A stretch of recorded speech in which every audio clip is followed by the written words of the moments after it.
I don't have actual pants on, which is something that I should not be as comfortable with as I am. Okay, Marie, okay, you're gonna hate me. You're gonna hate me that I'm doing a video on this, but here we go. I'm gonna do it, okay? Alright. I'll Fall Down, Ellie Carter. You know she's my favorite author, and if you don't know that, where have you been? A little while ago, I did this spoiler-free version of this video, because I got an advanced copy of the book, and I had to talk about it. But now it's been a month? What's today? A month! It's been exactly a month since the book has been released to the public, and I'm pretty sure it's out in all the countries now, so I think it's more than enough time for everybody to, like, talk about the spoilers. So in case this hasn't been made clear yet, there are going to be spoilers, including the big spoilers, so don't watch it if you haven't read it. But for those of us who have read it, it's time for a book talk. Now, I already made one of these videos, but I was so excited that pretty much the whole video was me talking about Alexei. I'm gonna limit myself to 5 minutes on Alexei. Alexei is the boy next door, and he's Russian, so he's got an accent, and I got a thing for accent. We got the US Grace and we got the Russian Alexei, and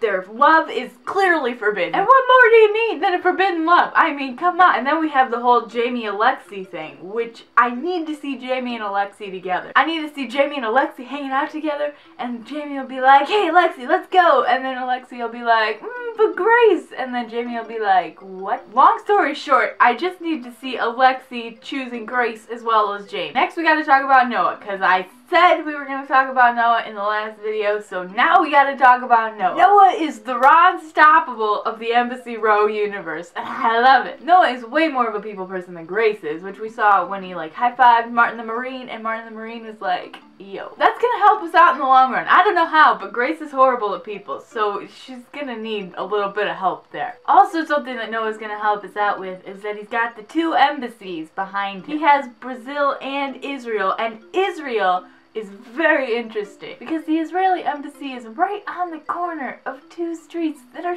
probably going to be pretty important. I'm going to go ahead and bet that there's a trap door. Something's going to happen with that building. I feel it. But now we have to talk about the thing that I really need to get off my chest, because this is something that's occurred to me while I was reading, and now I just can't stop thinking about it. Grace is a princess. I know it's far-fetched, but stay with me. Grace is the true heir to the throne of Adrian. I'm pretty sure. Now, Sarah, what makes you say this? Well, let me tell you. I was rereading this lovely little book the other day, and I came across a line that I read into probably a little bit too far. The dress is the color and texture of cotton candy, with a tight bodice and a long, full skirt. There must be acres and acres of fabric. That's called a princess cut, Miss Chancellor says, eyeing me over the top of her glasses. But I'm no princess, I want to say. Are you, Grace? Are you a princess? Because I'm pretty sure we wouldn't spend all this time focusing on a princess cut if you weren't a princess and we weren't foreshadowing. But wait, we're not done yet. Ready? This is a flashback that Grace has. Grace, my mother steps out from behind the screen, then spins around. Her dress is long and white with beautiful black lace covering the bodice. She actually does look like a princess. She looks like a princess, maybe because her mom was also a princess, and now Grace is a princess? But wait, that's not the last time we'll hear of it. Grace goes to the ball and meets the actual princess of Adria. She says, it takes a moment for me to realize that my grandfather is no longer speaking to me, that he isn't making a joke, mocking me in my princess cut gown. But then I see her, and I forget everything I was thinking. Her dark hair is pulled back in an elegant pile of curls that are topped by a diamond tiara.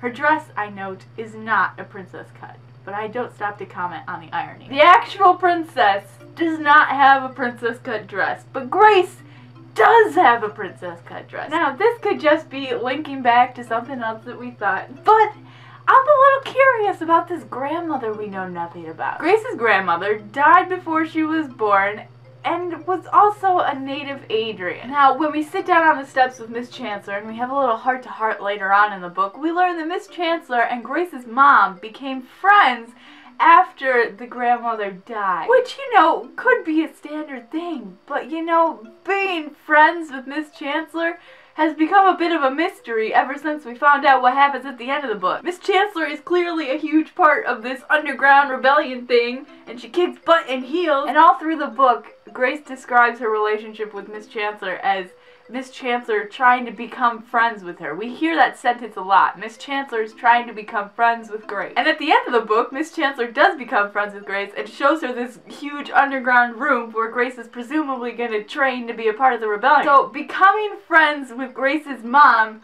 after her grandmother died is a little suspicious. How did the grandmother die? Was it a conspiracy? Did somebody take over the throne? Did Miss Chancellor and Grace's mom start the rebellion? Did something happen in the War of the Fortnight where the rebellion continued and we didn't know about it? And what about these princes that are in the lullaby? What is that about? We've got this whole family of small children, one of them not even painted in the portrait, a princess not painted in the portrait. Knowing Ally Carter and her tendency to focus on females in history, I'm gonna go ahead and guess that that princess has something to do with Grace's grandmother, who in turn has something to do with Grace, obviously. So, that's my theory. Grace is a princess. Hopefully that will explain the theory to everybody who's been asking me in my Tumblr, because I posted it last night and I didn't really do a good job of explaining it. So there you go! Explained! Done! I could talk about so much more in this book with you, but I'm not going to because I would not stop. So, this is where I cut it off. If you want to talk to me more, you can go on my Tumblr, and I'm talking about it all the time over there. So there's a link down there to my Tumblr,